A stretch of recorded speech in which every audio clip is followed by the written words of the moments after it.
Well, good afternoon, folks. This is Pastor Josh, and as promised, I'm picking up the Denoyer Family Devotions page one more time. Again, we took a little bit of time off. There's been a lot going on in the family, so uh, anyway, no excuses. Been busy, but I do have a study.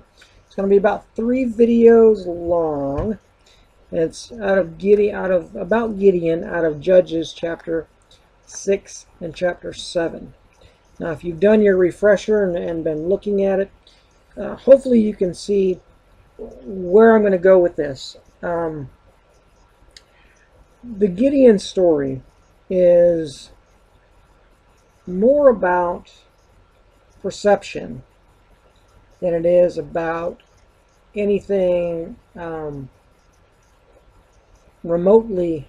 I mean, it's about perception of ourself as opposed to God's perception of us and perceptions of other people upon us. So we're going to do 3 videos. This video is going to be about your self-perception. What is your self-perception? Gideon, of course, he perceived himself a little bit differently because of the way that the whole dynamic of the children of Israel, the whole dynamic of the law. So we're going to go down here. I'm going to read it for you. We're not going to be doing a lot of reading. I'm going to be touching on some points here. Of course, this is all important. I may end up reading all of it. I don't know. But it's all important stuff. And it's important to understand that the way the picture here, the narrative here of Gideon and God's relationship and Gideon's perception of himself versus God's perception of Gideon is very important for today, for people today. So let's go here. Judges chapter 6, starting in verse 1. If you're there, go ahead and I'll read it with you.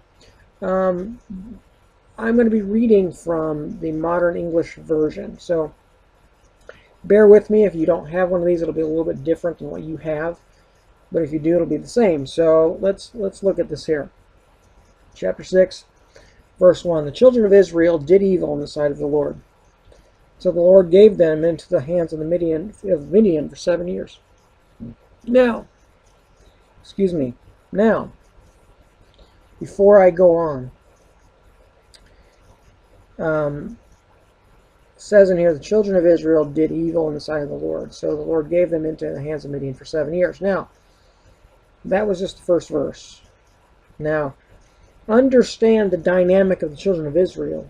There's a lot going on here. Okay, starting with Exodus and going on from that point. They got delivered from Egypt because of they were there in Egypt because of Joseph and because of Israel, Jacob, and because of that. That's why they were in Egypt to begin with. Joseph had brought them over to Egypt to satisfy their need during the time of the famine, and they stayed. Okay, so there was a different Pharaoh at the time that of the exile than what was there when Joseph was there. So the children of Israel, during the time of the Pharaoh that allowed Joseph's family to be there and be like royalty, the children of Israel had grown and grown and grown, and then this other Pharaoh came along and then realized, hey, these guys are getting way more than and if they decided to rise up and conquer us, they could. So then they began to be slaves. Now, why did they become slaves? Well, because they intermarried, they did things, they began, after Joseph and Jacob died, they began to do their own thing. They began to intermarry with the Egyptians, they began to worship their false gods, they began to do all these things. So then God put them into slavery to Egypt. Okay? And then they began to cry out to God. And then, of course, God delivered them through Moses and brought them into the desert. Now, 40 years go by, and in those 40 years, and even into the book of Judges, and then throughout the Old Testament, you see a cycle of of the children of Israel coming out of some sort of judgment because they've turned their hearts back to God. And they're there for a while, and they're there going good, and then all of a sudden they have this expectation of God, and this expectation they want God to fulfill. And God can only fulfill expectations in His time, not in our time. So what happened then was then they would get frustrated with the timeline. They would sin. God would put them back into judgment. Then they would have to call out to God, and it became a cycle. So that's what happened here with the children of Israel getting subject to the Midianites for 7 years. Now, being 7 years is very important because 7 is always metaphorically the number of completion in the Scripture. So there, and what was happening here, because it was the 7th year, what was happening was God was saying here that their judgment was completed after 7 years, because God was going to raise up someone to deliver them from the hand of Midian, and that, of course, was Gideon. So let's go ahead and read all that backstory to understand where this is going. Okay, now understand that this is all what's happened up to this point is all habitual cycle of the children of Israel. And yet there's one person that God seeks out, and it's Gideon.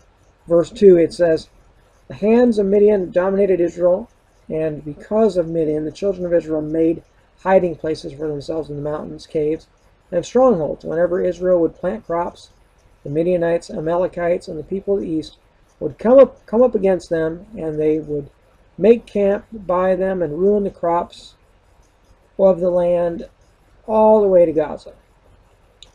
Okay, they did not leave any provisions behind in Israel, neither sheep nor cattle nor donkeys. For they came with their livestock and tents like a swarm of locusts. Now, if you know what a swarm of locusts is like, there's a description of it in the plagues of Exodus. And the locust plagues were so the locusts would cover everything. It just covered everything. And when they were gone, there was nothing left. When the locusts would leave, there was nothing left. And so what he's saying here was like what God was saying in this was that when the Midianites, Amalekites, and peoples of the east, when they plowed through there was nothing left for use. Nothing. They took it all, or destroyed it all, killed it all. Okay? Nothing. Nothing left. Now, it says they and their camels were too numerous to count, and they came into the land to destroy it. So they wanted to destroy the land. This was the judgment of Israel. Every single time the children of Israel did anything positive, the Midianites, Amalekites, and the people of the east would just come in and just destroy everything. Nothing for them. Nothing for Israel. Nothing. Okay, so 7 years of this, on and on and on. Now, you think about what that would do to your personal belief system, what that would do to your personal belief system, your self-esteem, everything. If something you were trying to do, and you did something positive, and someone come along and destroy it every single time, how many times would you continue to try? Think about that. How many times would you continue to try? And this is what the children of Israel were coming upon here. This is what they were dealing with. They were trying to continue to try, but every time they tried, they got stuff destroyed. So how long, you personally, I'm talking about you personally, you. See my finger? I can see my finger. You. How many times would you continue to try? If everything you did positively, next thing you'd know, you turn around, it's destroyed. How long would you continue to try? You gotta think about that. Now, Now, verse 7 says, there, verse 6, the bottom, verse 6 says, Israel was made weak before Midian and cried out to the Lord. This is the cycle here. Okay, they were made weak and they cried out to the Lord. The Lord, when the children of Israel cried out to the Lord, they cried out to the Lord because of Midian. The Lord sent them a prophet who said, Thus saith the Lord of Israel, I brought you out of Egypt, and out of the place of slavery I delivered you from the hands of Egypt and all your oppressors. I drove them out from before you, and gave you their land. Excuse me again. And I say to you, I am the Lord your God. Do not worship the gods of the Amorites, in whose land you are living, but you have disobeyed me. This is the same old story. Same old story. Okay? This is what happens every single time. They get caught up and they worship the god of wherever they're at, or the gods or the false gods of wherever they're at. God's telling them here, and he's always told them, if you go back from Exodus all the way, the end of Genesis all the way up, when God brings them out of judgment, he reminds them, especially after Exodus, he reminds them, I brought you out of Egypt. I brought you I brought your hand out from the oppressors. I did all of this stuff. Do not worship their false gods. And yet, this is what they've done. This is what they've done. Verse 11 says, Now the angel of the Lord came and sat under the oak tree of Orpah, belonging to Joash the Abizarite. Gideon his son was threshing wheat in the winepress to hide it from the Midianites. Now, he was hiding food from the Midianites. Imagine, you think about, well, I'm so downtrodden and depressed that I don't want to try.